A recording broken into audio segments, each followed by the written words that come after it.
দশম শ্রেণীর ছাত্রছাত্রীদের প্রোগ্রেস টিউটোরিয়াল ইউটিউব চ্যানেলে স্বাগত। আমাদের আজকের আলোচনার বিষয় হলো কবি শঙ্খ ঘোষের লেখা আয় আরও বেঁধে বেঁধে থাকি বাংলা কবিতার অতি সংক্ষিপ্ত প্রশ্নোত্তর। আজ প্রথম পর্ব। এই প্রশ্নোত্তরগুলি তোমাদের ফার্স্ট ইউনিট টেস্ট, মাধ্যমিক ফাইনাল পরীক্ষার জন্য ভীষণ গুরুত্বপূর্ণ। তাই ভিডিওটি প্রথম থেকে শেষ পর্যন্ত অবশ্যই দেখো।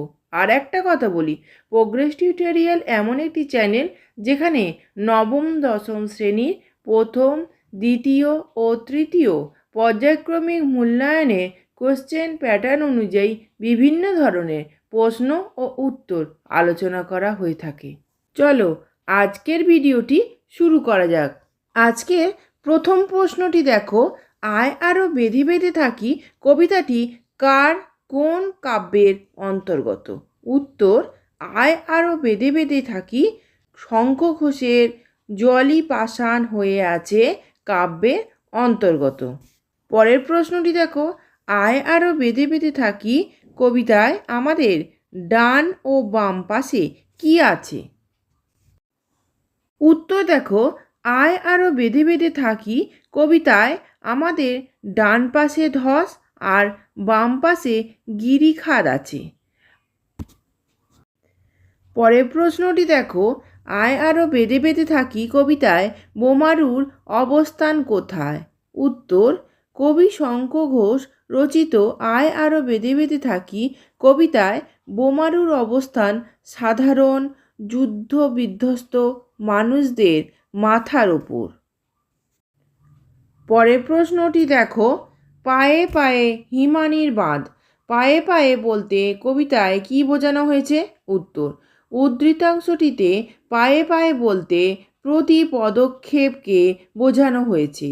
সমসাময়িক পরিস্থিতি জীবনের পথে চলার পক্ষে এতটাই প্রতিকূল যে প্রতি পদক্ষেপে বরফের দেয়ালের মতো কঠিন বাধা অতিক্রম করতে হয়।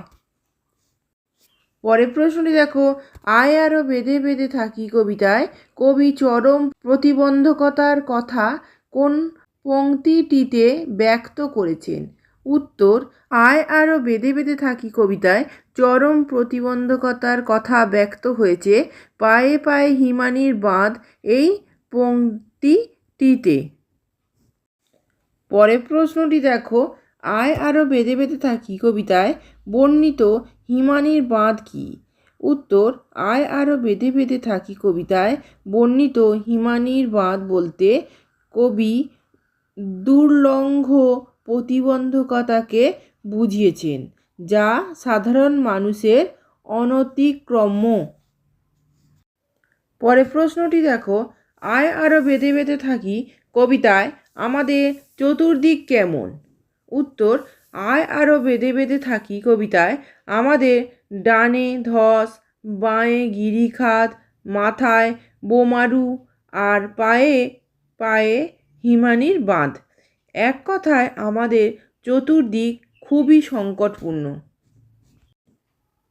পরের প্রশ্নটি দেখো, আমাদের পথ নেই কোনো, এ কথা মনে হওয়ার কারণ কি? উত্তর, আজকের পৃথিবীতে অসহায় নিরুপায় মানুষ প্রতিকূল অবস্থায় পড়ে দিশাহীন। তাদের যে কোনো পদক্ষেপই আছে চূড়ান্ত বিপদের ঝুঁকি। এই সংকটপূর্ণ অবস্থাতেই কবির প্রশ্নোদ্ধৃত কথাটি মনে হয়েছে। পরের প্রশ্নটি দেখো, আমাদের ঘর গেছে উড়ে কথাটির ব্যঞ্জনা পরিস্ফুট করো।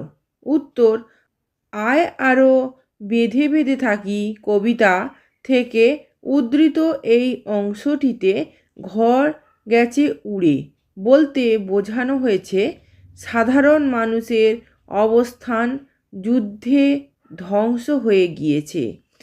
এর ফলে সাধারণ মানুষের জীবনে প্রচণ্ড দুর্দশা ঘনিয়ে আসায় তারা আশ্রয়হীন হয়ে পড়েছে।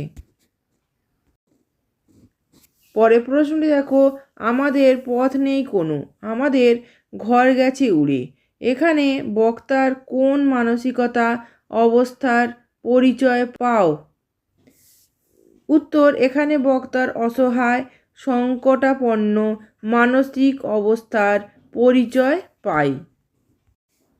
পরের প্রশ্নটি দেখো, আয় আরও বেঁধে বেঁধে থাকি কবিতায় আমাদের আশ্রয় সম্পর্কে কবি কি বলেছেন?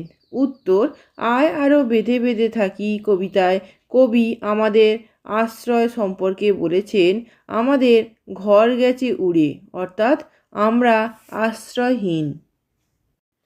পরের প্রশ্নটি দেখো, আমাদের শিশুদের সব ছড়ানো রয়েছে কাছে দূরে, এই কথাটির বলার অর্থ কী?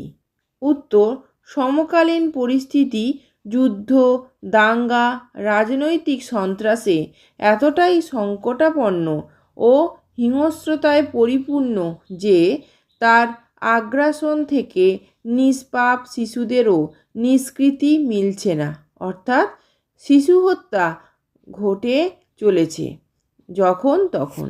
এই ধরনের ভিডিওগুলি পেতে চ্যানেলটি অবশ্যই সাবস্ক্রাইব করে রেখো এবং বেল আইকন প্রেস করে অল নোটিফিকেশন অন করে রেখো। এছাড়া ভিডিওটিকে লাইক, কমেন্ট, শেয়ার করো। পরের প্রশ্নটি দেখো, আমরাও তবে এইভাবে এই মুহূর্তে মরে যাব নাকি? এইভাবে বলতে কবি কি ইঙ্গিত করেছেন? উত্তর, এইভাবে বলতে আমাদের শিশুদের সব যেভাবে কাছে দূরে ছড়িয়ে রয়েছে কবি তার প্রতি ইঙ্গিত করেছেন। পরের প্রশ্নটি দেখো, এই মুহূর্তে মরে যাব নাকি কোন মুহূর্তের কথা বলেছেন কবি? উত্তর, যে মুহূর্তে শিশুরা সবে পরিণত এবং তাদের সব দেহ চারপাশে ছড়ানো, কবি সেই মুহূর্তেরই কথা বলেছেন। পরের প্রশ্ন দেখো, আমরাও তবে এইভাবে এই মুহূর্তে মরে যাব নাকি, এই কথা বলার অর্থ কী? উত্তর, যুদ্ধ, দাঙ্গা, বিধ্বস্ত, অস্থির রাজনৈতিক পরিস্থিতির মুখে অসহায় মানুষ তাদের ভবিষ্যৎ প্রজন্মের অকাল অপমৃত্যু দেখে ভীত, হতাশাগ্রস্ত, নিজেরা বেঁচে থাকতে পারবে কি না সেই বিষয়েও তারা সংশয়ী। পরের প্রশ্ন দেখো, আমাদের পথ নেই আর, পথ না থাকার অর্থ কী? উত্তর, আয় আরও বেঁধে বেঁধে থাকি কবিতা থেকে উদ্ধৃত এই অংশে পথ না থাকা বলতে আসলে দুর্যোগপূর্ণ পরিস্থিতি অতিক্রমের উপায়হীনতাকে বোঝানো হয়েছে। পরের প্রশ্ন দেখো, আমাদের ইতিহাস নেই, এই কথা বলা হয়েছে কেন? উত্তর, আয় আরও বেঁধে বেঁধে থাকি কবিতার আলোচ্য উদ্ধৃতাংশটিতে কবি সাধারণ মানুষের প্রতিনিধি হিসাবে এ কথাই বলেছেন যে সাধারণ মানুষের কথা কোনোদিনই ইতিহাসে স্থান পায় না, অর্থাৎ বিশ্বের ইতিহাসে তারা উপেক্ষিত ও অবহেলিত থেকে যায়। পরের প্রশ্নে দেখো, অথবা এমনই ইতিহাস, বক্তা কি বলতে চেয়েছেন? উত্তর, শঙ্খ ঘোষ রচিত আয় আরও বেঁধে বেঁধে থাকি কবিতায় উদ্ধৃত অংশের মাধ্যমে বক্তা বলতে চেয়েছেন আমাদের ইতিহাস থাকলেও সেখানে আমাদের চোখ মুখ ঢাকা। পরের প্রশ্ন দেখো, আমাদের চোখ মুখ ঢাকা, চোখ মুখ ঢাকার কারণ কি? উত্তর, ক্ষমতাবান ব্যক্তিদের আধিপত্যে বিপন্ন মানুষদের কথা আলোচ্য প্রসঙ্গে বলা হয়েছে। এরা শাসকের দ্বারা এতটাই নিয়ন্ত্রিত যে কোনো অন্যায়, অত্যাচার বা অবস্থার সম্মুখীন হয়েও নীরব থাকে। এদের চোখ মেলে দেখার বা মুখ ফুটে বলার স্বাধীনতা নেই। শেষ প্রশ্নটি দেখো, আমরা ভিখারি 12 মাস, কবি একথা বলেছেন কেন? দীর্ঘকালীন শোষণ, পীড়ন, বঞ্চনার ফলে সাধারণ মানুষ আশ্রয় এবং জীবিকা হারিয়ে চিরভিখারিতে পরিণত হয়েছে। প্রাত্যহিক ভিক্ষাবৃত্তি যেন তাদের জীবিকা সংস্থানের একমাত্র উপায়। আজকের আলোচনা এই পর্যন্ত। আমি যে ক্লাসগুলো তোমাদের নেব সেগুলো অবশ্যই ফলো করো। বাড়িতে তো অবশ্যই পড়ছো, তোমাদের টিউটররা পড়াবেন, তোমাদের বিদ্যালয়ের শিক্ষক শিক্ষিকারা পড়াবেন। এছাড়া আমি তোমাদের জন্য অনেক ক্লাস নিয়ে আসছি, ইতিহাস, ভূগোল এবং বাংলা, সেগুলো তোমরা ফলো করো। এই ভিডিওটি যদি ভালো লেগে থাকে তাহলে অবশ্যই লাইক, কমেন্ট, শেয়ার করো এবং চ্যানেলটিকে অবশ্যই সাবস্ক্রাইব করো। এছাড়া প্রোগ্রেস টিউটোরিয়াল ফেসবুক পেজটি লাইক ও ফলো করে রেখো। আজকের ভিডিও এই পর্যন্ত। ধন্যবাদ।